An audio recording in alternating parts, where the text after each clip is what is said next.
કે વેમ્બલીમાં એટલે લંડનનો જે વિસ્તાર છે જ્યાં ગુજરાતીઓની વસ્તી ખરી, તો વેમ્બલીમાં લડખડે છે ગુર્જરી.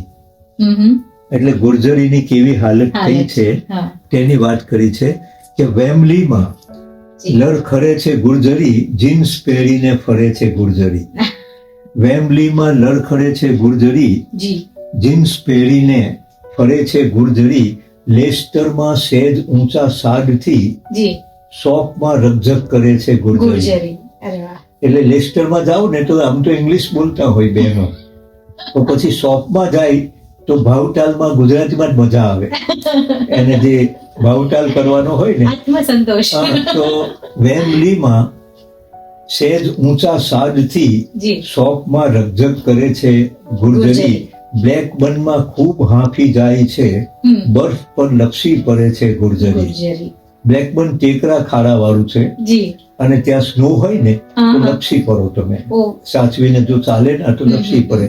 તો બ્લેકબર્નમાં ખૂબ હાંફી જાય છે, બર્ફ પર લપસી પડે છે ગુર્જરી. ને હારું અહીં હુરતના જેવું નહીં મળે. હારું અહીં હુરતના જેવું નહીં મળે, બાટલીમાં ગાળ દે છે ગુર્જરી.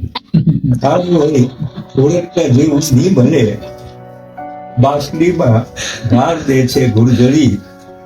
બોલ્ટનમાં જાણે બોમ્બે મિક્સ છે. બોલ્ટનમાં જાણે બોમ્બે મિક્સ છે, ત્યાં પણીકામાં મળે છે ગુર્જરી.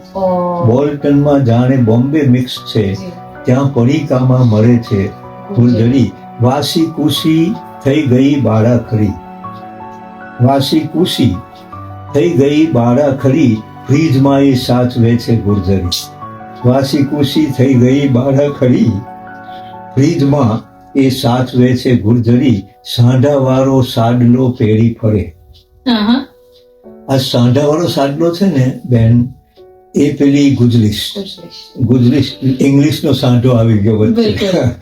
એટલે આ વાસી કુસી થઈ ગઈ બાળા ખરી, ફ્રીજમાં એ સાચવે છે ગુર્જરી. સાંઢાવાળો સાડલો પહેરી ફરે, ક્યાં હવે દીથી ગમે છે ગુર્જરી. આર્થરાઇટિસ થી હવે પીડાય છે, લાકડી લઈને ફરે છે ગુર્જરી. આર્થરાઇટિસ થી હવે પીડાય છે, લાકડી લઈને ફરે છે ગુર્જરી. હાસ કહીને બાંકડે બેસી પડે, હાસ કહીને બાંકડે બેસી પડે, એકલી બબડ્યા કરે છે ગુર્જરી. કેમ કે ઘરમાં વડીલ હોય અને એ ગુજરાતીમાં કંઈક બોલતા હોય, તો હવે ત્રીજી પેઢીના જે છોકરા ઘરમાં છે એ સમજતા નથી, અને એટલે એકલી બબડ્યા કરે છે ગુર્જરી. હાસ કહીને બાંકડે બેસી પડે, એકલી બબડ્યા કરે છે ગુર્જરી. સાંજ પડતા એને પિયર સાંભળે, સાંજ પડતા એને પિયર સાંભળે, ખૂણે બેસીને રડે છે ગુર્જરી.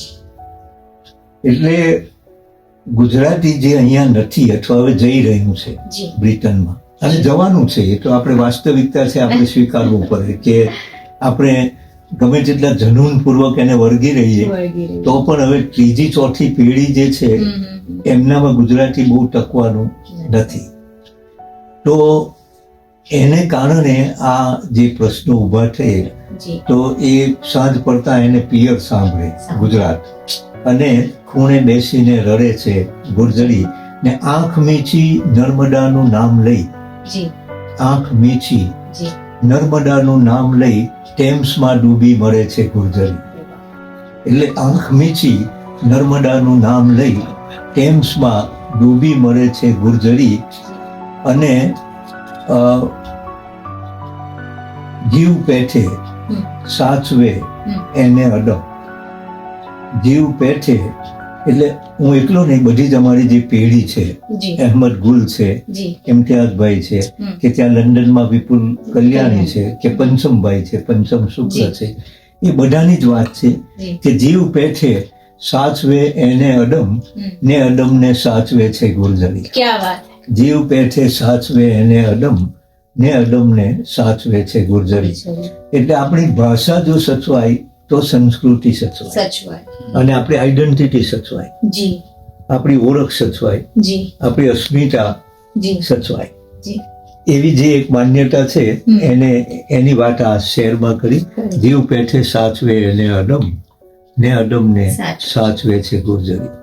અને છેલ્લે જે શોધવાની વાત છે કે હવે અમે અમારી પેઢીના જે છે ગુલ સાહેબ છે કે ઇમ્તિયાઝ પટેલ છે